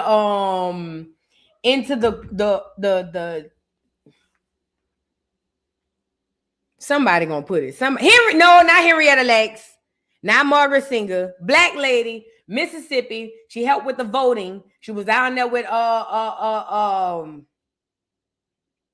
she was down there with Stokely Carmichael. They did the voting. She bust into the whole thing where the president and all that. Remember, they had to cut her mic and cut her film. Fannie Lou Hamer. Thank you. Fannie Fannie Lou Hamer. Y'all, I'm looking at this lady in my head and could not get her name out. Fannie Lou. I want to pull up Fannie Lou Hamer. So Fannie Lou Hamer spoke about how when she went to the doctor, she didn't know it, but they sterilized her. And they have been doing this to Black American women for the longest. Because remember, these people believe in, what do you call it? They believe in, they believe that we shouldn't be procreating. Y'all put the words in the chat. My brain is all over the place. At any rate, they must not want me to get this message out, but we about to get it out. So because the powers that be don't want us to procreate, they have been doing and having tactics to make sure eugenics. Thank you so much, Chloe. Thank you. Eugenics. They believe in eugenics. They don't believe that we should procreate and keep having more of us because it's not a lot of them. Also, they know that their time is up. Okay, so they don't want us to procreate, and they study eugenics, and because of that, it's been a problem amongst us for the longest. Now, there have been issues of sterilization ever since we decided to let these people work on us. They have been going in, doing certain things like, oh, I'm just here to get my labs done, or I'm just here to get this done, and the next thing you know, you walk out of the place and you ain't got no uterus no more. Or you walk out the place and you ain't got no dog on this, that, and the third. They've been doing this since the beginning of time, Black America, and they still doing it in 2025. Now, why is this important is because I saw this article where this lady was talking about how, here you go, where this lady was talking about how she went into the hospital and they came out to find out multiple people were sterilized. But before we get into what happened today, let's get into Fannie Lou Hamer. Let me see. This might be one right here. They took her uterus without asking. Let me back it up. The federal government paid doctors to steal a tumor. They took her uterus without asking. The federal government paid doctors to sterilize poor Black women. They did it 100,000 times a year. If you've ever wondered why Black women don't trust doctors, follow for the receipts. They called it the Mississippi appendectomy. In 1961, Fannie Lou Hamer went to the hospital to remove a tumor. She came out unable to have children. The doctor performed a hysterectomy without telling her. When Hamer started asking around, she found 6 out of 10 Black women at her local hospital had been sterilized the same way. Teaching hospitals were using poor Black women as practice for their medical residents. This was not a few rogue doctors. The Southern Poverty Law Center found 100,000 to 150,000 poor people were being sterilized every year under federally funded programs. And this continued until the 1980s. Fannie Lou Hamer spent the rest of her life fighting for the rights they cut out of her. Last year, America honored Fannie Lou Hamer with its highest civilian award, 64 years after they took her ability to have children. Drop a comment if your family has stories about medical mistreatment they never. Fannie Lou Hamer happened to be popular at the time, but she came out and basically brought out the fact that she went into the hospital for a procedure and left out with no uterus. They did a whole hysterectomy on her, and she found, and it was uncovered during that time, that they had a whole situation with others like that. There was a whole bunch of Black women going in for one procedure, walking out without a uterus so that they cannot procreate. These things were not able to be reversed. So when it happened, it just happened. It just was what it was. Now, this is the worst part about that. There was nothing these women could do, and they could not go on to have babies, and they just wanted us to just go on about our business and let it roll. Mind you, they never stop what they do. All they do is just flip it to something else, to another narrative, to make you believe something else is happening. Like, for instance, GLP-1s. I remember before there were GLP-1s, what did they call it? Ozempic. Remember, everybody was hiding Ozempic this, Ozempic that, Ozempic this. And then when Ozempic got a bad name, all of a sudden, nobody talked about Ozempic no more. And then everybody came back hiding about GLP-1s, GLP-1s. This is what the enemy does. You would think that they get rid of things, but they never do. They just repackage it and resell it back to you. So that's what the people were doing, and that's what the enemy was doing. Now let's fast forward to 2026. This lady was speaking about how she went in for a simple procedure, and when she came out, she realized she didn't have a uterus. And it says more than 600 other women were taking legal action for the same thing. It says According to the GRIO, more than 600 women are taking legal action against Chesapeake Regional Medical Center, accusing the hospital of allowing years of unnecessary and harmful reproductive surgeries performed by former OBGYN Javid Perwaiz, I don't know who that is, who is now serving a 59-year federal sentence, if that's even true. It says the women say Perwaiz fabricated diagnosis, pushed them into irreversible procedures, and left many lifelong complications. The lawsuit argues that the hospital failed to stop him despite women from staff and signs of misconduct. It says as the case grows, survivors are speaking out about the physical and emotional toll and demanding accountability from the institution they trusted with their health. Now, we got to get into this. What the lady is going to bring up on this situation was that they came out and told them that they had an issue, and then they came back and realized that they didn't. Keep that in mind because the same thing happened in cancer. We're going to discuss it. Check it out. No, I do not have a uterus. And I found all that out, later going to another physician. Oh, you don't have a uterus. Oh, that's what he did. Okay. So whoever said, I think they trick women with fibroids, fibroids is the trick. Fibroids is the trick. Fibroids is the trick.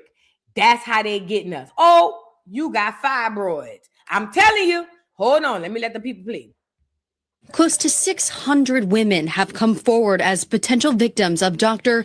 Javid Perwaiz. According to the suit, the convicted doctor used his position as an OBGYN for 2 decades to fake cancer results and induce early labor for expecting mothers. What?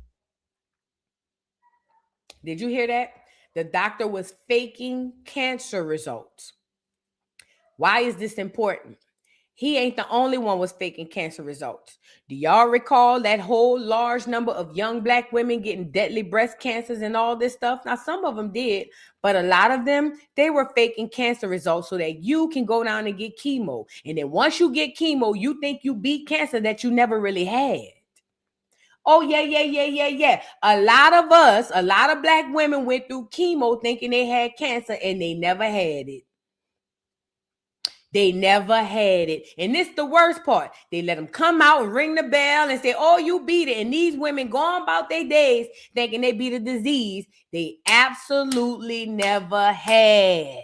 It's the same thing they did here. You got to know it. When they come out, I'll come back and say, I told you so. What kinds of treatment or medical procedures did you receive from him? He gave me multiple annual examinations. He gave me a DNC that led me to believe that I needed emergency surgery, which led to a hysterectomy. So you received an unnecessary hysterectomy from him? Correct. What happened after that? What happened after that, I immediately, early 30s, went into straight menopause. Night sweats, hormonal mood swings, just feeling depressed, and I lost my husband. So when you think about starting over, I don't have that option to do so if I wanted to. I went in for him. I did complain that I had stomach issues that I later found out was just a hernia. Attorney Anthony DiPietro says the doctor did this for a simple reason: money. He did it to bill the insurance companies. Insurance companies, Medicaid, Medicare, upwards of $20 million has been stolen just from taxpayers. Now, DiPietro has filed an almost $6 billion lawsuit against Chesapeake Regional Medical Center. The lawsuit claims the hospital not only knew about Perwaiz's malpractice, but looked the other way. There were reports from nurses.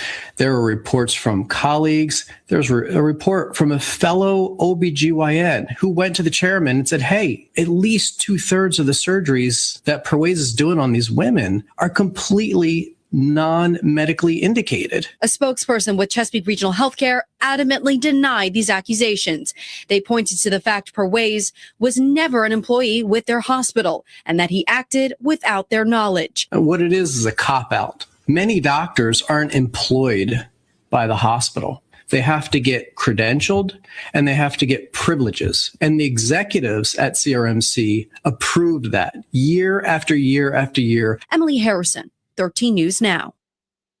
DiPietro says they get calls every day of new potential victims coming forward. The lawsuit asks for $10 million for each woman who was mistreated by the now convicted doctor. No, I do not have a uterus. The reason I played Fannie Lou Hamer in the 50s having this exact same situation is because I needed you to understand that just because they stopped talking about it in the 50s, that don't mean it stopped. It always puts me in the mind of Henrietta Lack. When they found Henrietta Lack had stem cells to cure cancer, I knew right then and there that if she had it, we probably all have it. And if they did cancer research on her, do you think they stopped doing cancer research after that? No, they just got quiet and didn't say nothing else about it. But what you're seeing now is the stuff that's been done in the dark coming to the light. They are still sterilizing women to this day. To this day. They still got women going in for one thing and coming out with no uterus. I ain't gonna lie, my downloads and my ancestral pools, somebody put that in the chat, has been pulling them toward doggone natural, and it has for me too. I'm not saying don't go to the doctor, but there's a reason why our elders never trust the hospitals, because they understood the demons that was inside of these hospitals. Not for everybody, not for all situations. For those situations like this, though, is what I'm talking about.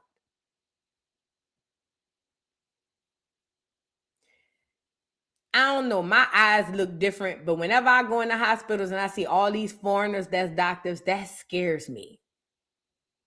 And I'm not saying foreign people are bad, and I'm not saying foreign doctors are bad, because they got some foreign doctors that genuinely are there for the practice. But it scares me that it's rare to find somebody like me who working on me. And now that I know why all these foreigners are here to work on me, it's even more scary, because in my mind, I'm like, well, damn. We just a whole bunch of walking experiments for these mother pluckers. Because remember, our bodies are different. The things that they need to combat things, we don't need. We're already equipped. We already have the things in us.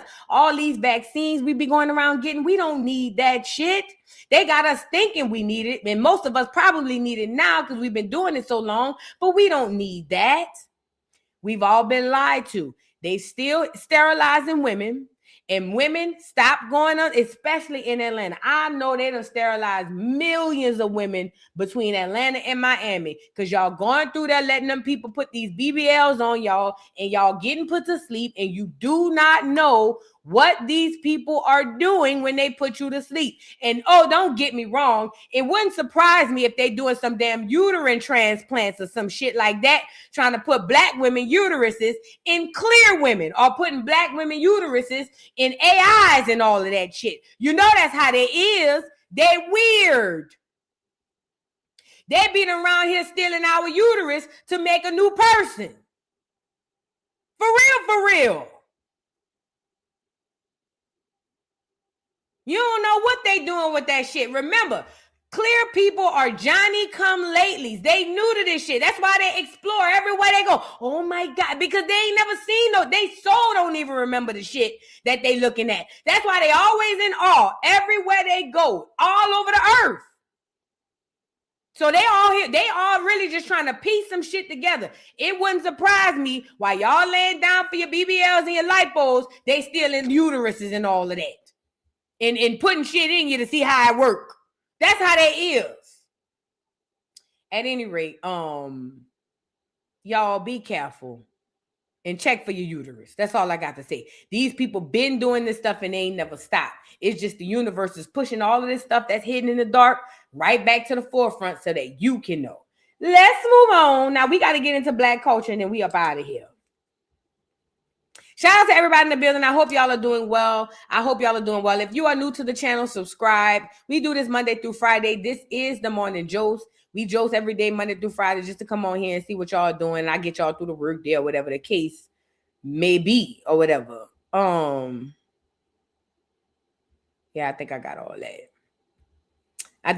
that. Let me read a couple of super chats while I'm here so I won't have to be Reading too many on the end. Let me stop. I can't see this. K1820, thank you so much for the super chat. Says, hey, boo, I sent you an email for the official slavevoyages.org. Under 200 to the U.S., 7,000 total to the North American. And that's what I said. Man, listen. These slave voyages, all that keeping our mind on Africa, it is all a play. It is all a play, so you won't stop and figure out who you are and what's under your feet, Black America. Black America, I need y'all to pay attention to this. They done told us that you come from Africa, but even their own documentation contradicts it. Their documentation tells us that they only sent a few, if any, up here to North America. So they can't drop off 400,000 Africans and create millions upon millions of niggas. We ain't have no ethnogenesis. We ain't had none of that shit. We are who you always been. We are ancient beings. Never forget that, okay? You ain't come from no Africa. That's why you don't have no affinity to that place. You ain't from Africa. Shout out to Africa. That's just not your home. It's not. Need nothing to track everything. I like that name. Thank you so much for the super chat. Said, you right, boo. I respect his honesty, but can't excuse the toxicity he contributes to the friction between men and women. I get that. He may be trying to deflect from one of the allegations of stopping support of his fam. You know, that could be, I agree with you. It don't excuse his toxic behavior, and nobody that has been abused, no, it does not excuse you to come back and be ignorant and nasty and mean to other people. I'm with you. And I have no disagreement with what you said. You're absolutely right. It could be a deflection, but I'm glad he did come out and say something, because I think that's something that needed to be talked about amongst us all. You know what I'm saying? Thank you so much, the Black YouTuber. I like that name. Go ahead on for becoming a new member. Thank you, the Black YouTuber. I hope you got a channel. And if so, it sounds like your channel about to be popping. I like that name, the Black YouTuber. That catches. If you wasn't starting a channel, I hope you is now, because that sounds like a good name for a channel. Shout out to the Black YouTuber. Thank you so much for the super chat. Let me see if I can pronounce your name. Oh, and you make it rain. Alpha Stud Artist. OMG. Thank you so much for making it rain, boo. I make it rain. I make it rain. I make it rain on them hoes. I make it rain. I make it rain. I make it rain on them hoes. Thank you so much for the super chat. Says, thank you for being you, Vu. Facts upon facts. Thank you, thank you, thank you, thank you, beautiful. Thank you so much for helping me out and supporting the channel. I appreciate you. Y'all like the video.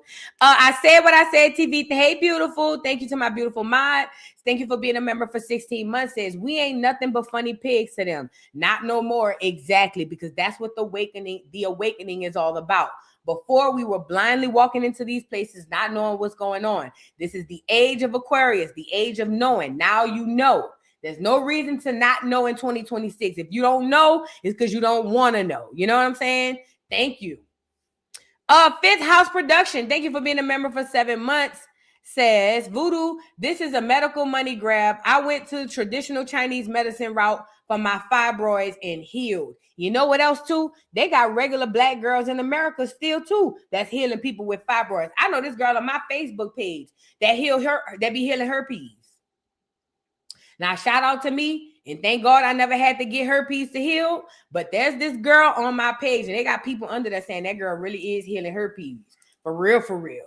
There's natural ways to do a lot of this stuff. Dr. CB wasn't the only one. He wasn't the only one. Thank you, Fifth House, for the super chat. I appreciate you. Harlem Scholar, thank you for the super chat. Says, Vu, I've been working in healthcare for 30 plus years. Never settle with one medical opinion. Always get a second and third opinion. In addition, watch the foreign physicians, specifically the Indians. I ain't gonna lie. I've always thought that. And I'm not trying to say that to put no target on them people back. But I ain't gonna lie. My spirit always told me that about them. And you know what? Since we on it, fucking, I'm here. We might as well jump out the window. You know why my spirit always been like that? Because you do know India is a replica of us. I'm talking about from spiritual practices to beliefs to even the name. They are a replica of who we were. They're not who we are or who we were. They are a replica of who we are. They are basically who we forgot we was. A replica, not exactly, but they are like a copy. So when I be seeing them, I ain't gonna lie, my soul be like, you know? Yep. If you understand that India was Hindustan before it was India, then you would understand why it was turned from Hindustan to India, because this was same around the time when they were turning Indians to Negroes. Bloop. Around the time in America, they were switching Indians status to Negroes. They were creating a little place called India, who was once prior to that called Hindustan. Coincidence? Maybe. I don't know. But I'm glad somebody said that, because I be thinking that. I ain't gonna lie. I've thought it on many, many occasions. And yes, get a second, third, fourth, and fifth opinion, okay? How do you say your name? Meal. Thank you so much for the super chat. No, that's not how you say your name, because I can hardly see it. Yeah, Mealy63086. Thank you so much for being a member for 9 months. Says, shoot, some years back, I had to get surgery on my hand. My doctor had to connect my tender back. He took out something else saying I didn't need it. See what I'm saying? See what I'm saying? That's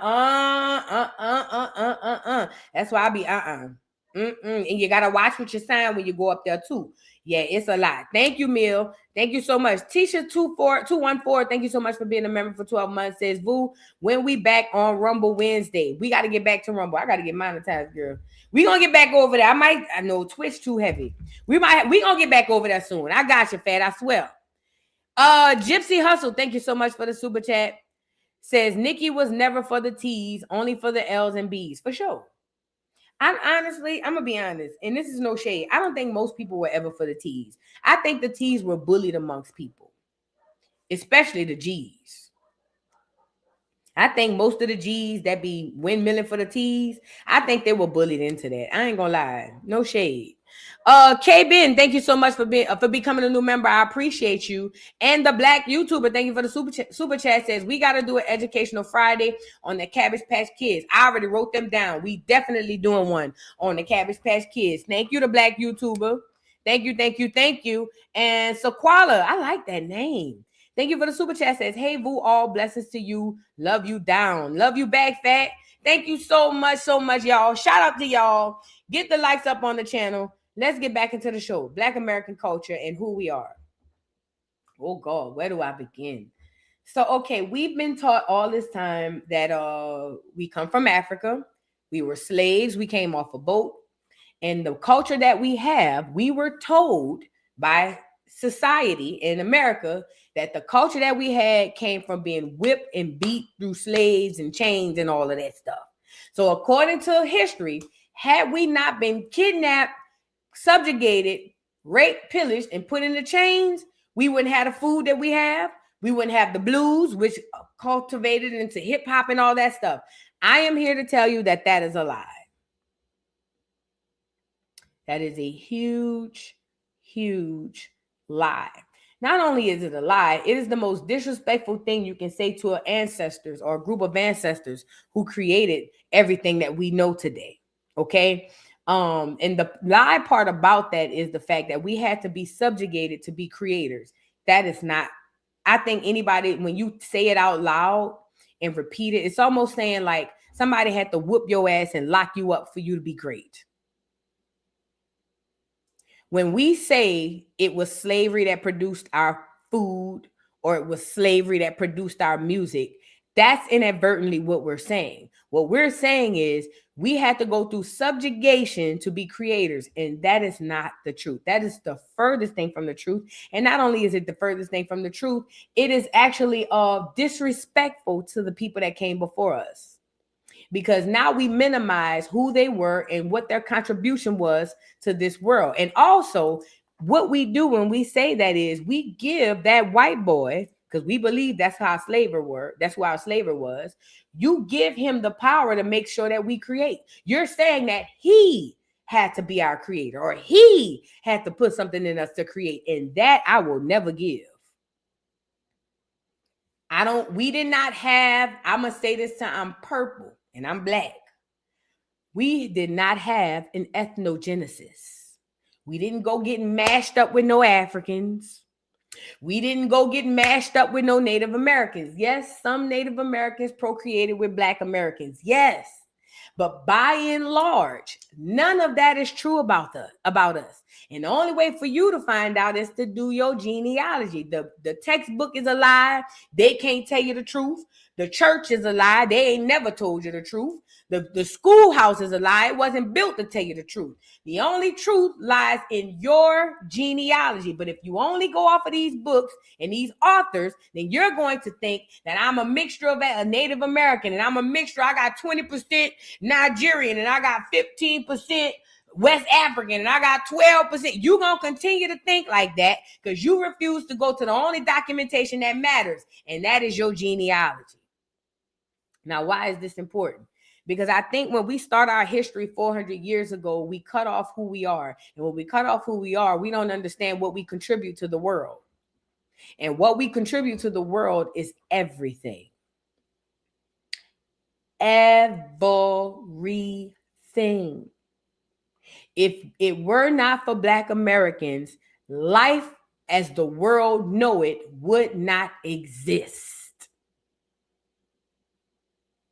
I'm talking about from eating, to sleeping, to hunting, to all music, culture, clothes, language.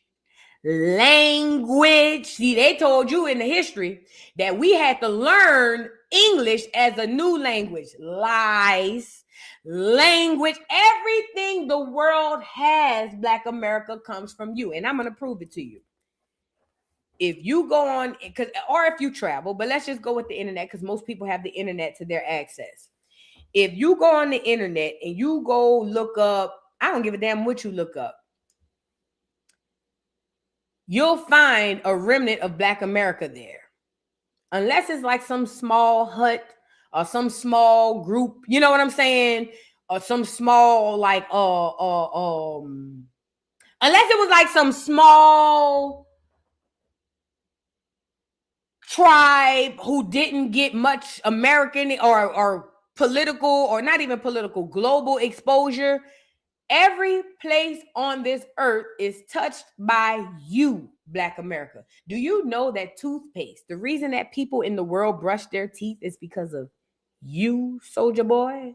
Do you know that the reason why most toothpaste ads all the way up until the 90s or the 80s, I want to say, always feature Black Americans was because you were the one who prided yourself on your teeth? Because remember, you were made in his image and his likeness. So if God is God, then you got to look like you look. That's why the poorest nigga in the hood have a fire-ass crib. I'm talking about, I remember growing up living in the project. Well, I didn't really live in the project. We did when I was a little girl. But for the most part, I wasn't raised in the project.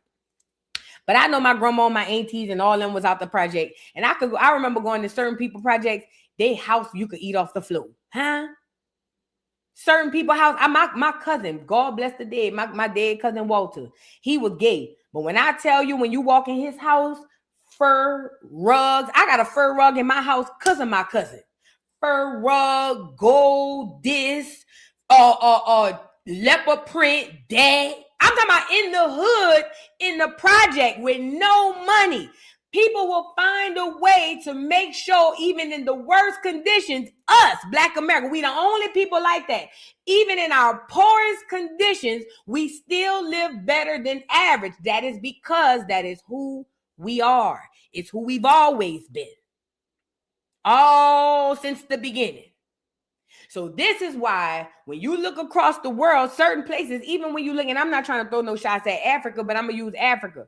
Certain places in Africa, they still shitting in the streets. They hadn't even caught up to technology like toilets. Who created the toilet? Everything we do is always, that's why you see some people, other immigrants, you'll see other immigrants say, oh, well, Black Americans are selfish and they're lazy and they just want this, that, and the third, and they living better than us. They should come over here and see how we live, and then they'd understand how good they have it. We don't have it good. because our good we ain't even seen it yet. We are living so below our means as Black Americans simply because we don't know who we are, that we think that people look at us and think the way we live in now is great. We have lived so far below our means for who we actually are.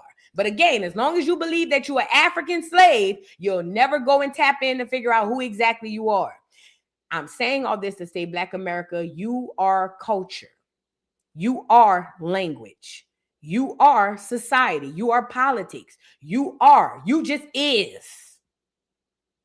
They never tell you that, and they give all this props and all this cadence and all this stuff to all these people so that you'll never go back and tap in to find out who exactly you are. But I've tapped into me, and I saw all of us, and I'm telling you who we are.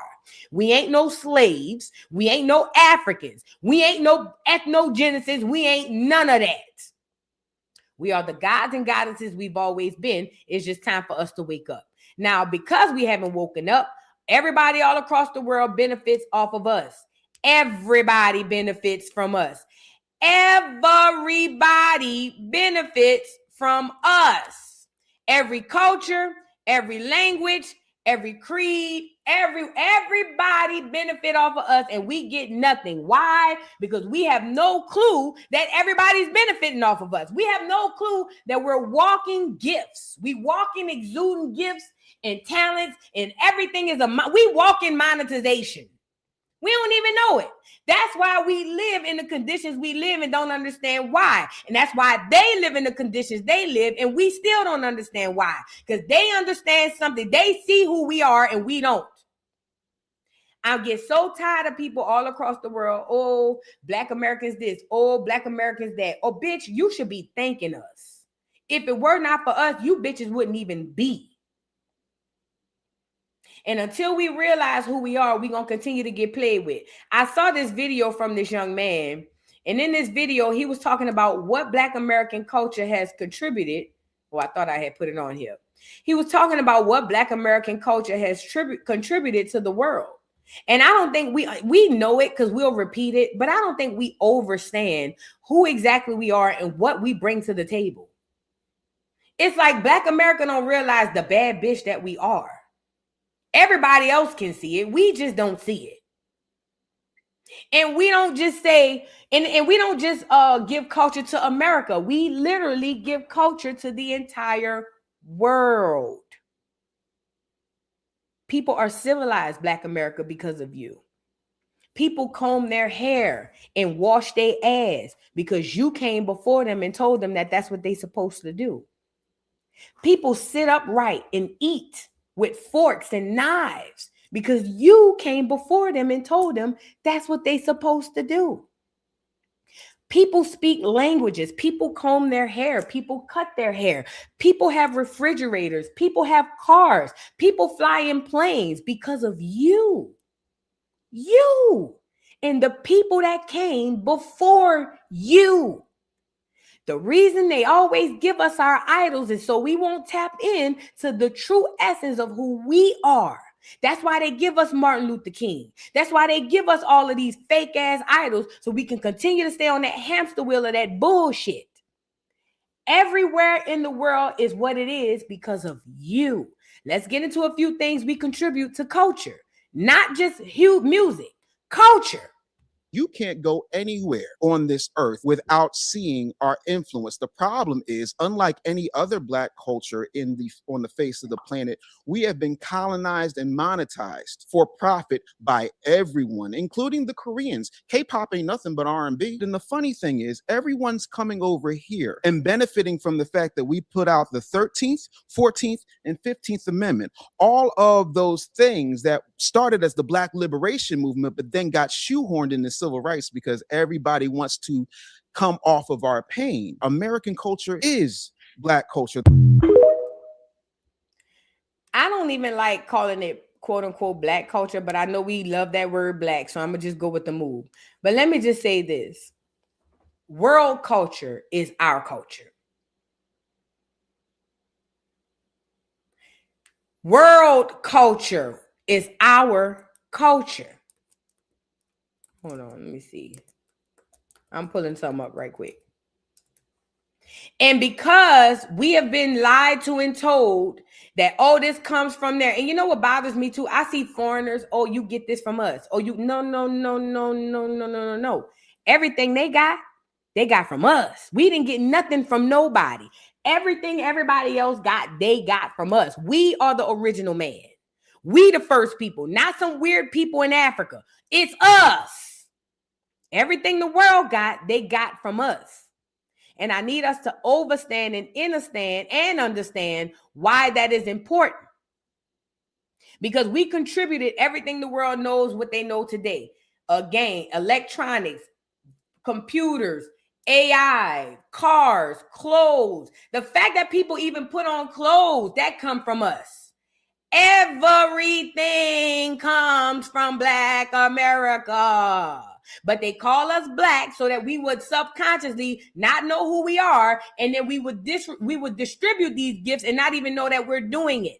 And everybody gets to eat, everybody gets to have a gay old time and live in their heaven on earth, and we get to go down to the church house, and they lie to us every Sunday and tell us we got to wait to die and hope to get to heaven to get ours. Yeah, that's not going to work. It's time for us to wake up. Hold on, I found this other video. Is it this one? Yeah, it's this one. Hold on, let me play this video for y'all. Y'all like the video really quickly. Because Black America, let me say this about this delineation movement, because this is very important. The delineation movement, for anybody who's having an issue with the delineation movement, please know this. Black America is coming into our identity. That's just what we're doing. And if anybody feel a way about us coming into our identity, Black America, you need to know why. Because once we come into who we are, that cuts the waters off for everybody. The moment we figure out who we are, water is cut for everybody. Then we get to pick and choose who we want to deal with and how we want to deal with them. Gone are the days when identity happens. Gone are the days where everybody eats for free and everybody lives high off the hog. It's almost like somebody putting glasses on you and you wake up. You open your eyes for the first time.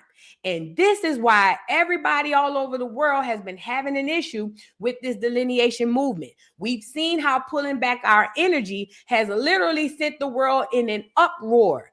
Everybody and their mama is trying to tag on to Black America to save their ass, and we not letting them do it.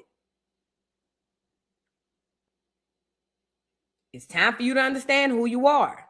The delineation movement needs to happen. It is imperative for the survival of the God's chosen people, of the Most High's chosen people, and that's us.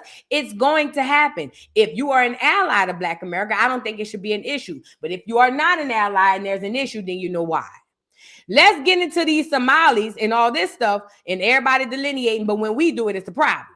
There's a growing movement online where Black Americans are drawing a clear line, not against Africa, but around themselves. And it's changing how conversations about politics, identity, and loyalty happen on TikTok. Many Black Americans, often using terms like FBA or Black American, are saying, "We are not immigrants. We are a distinct ethnic group formed here." That's why a new question keeps coming up online. Where are your people from? That question isn't about appearance, it's about lineage. When someone who looks Black speaks against reparations, prioritizes immigration over Black American policy, or avoids addressing historical harm, people ask it to understand who they're actually representing. Public figures like mayors, senators, and Black organizational leaders are being scrutinized not for race, but for alignment. If your politics consistently benefit everyone except Black Americans, people want to know why. This movement isn't anti-African or anti-Caribbean. It's about self-advocacy. Black Americans are saying, before we fight for everybody, we need clarity on who's fighting for us. As immigration, ICE, reparations, and coalition politics collide, Black delineation is forcing an uncomfortable but necessary question. Can a group survive without clearly defining itself? You don't have to agree with the movement, but ignoring it won't make it disappear.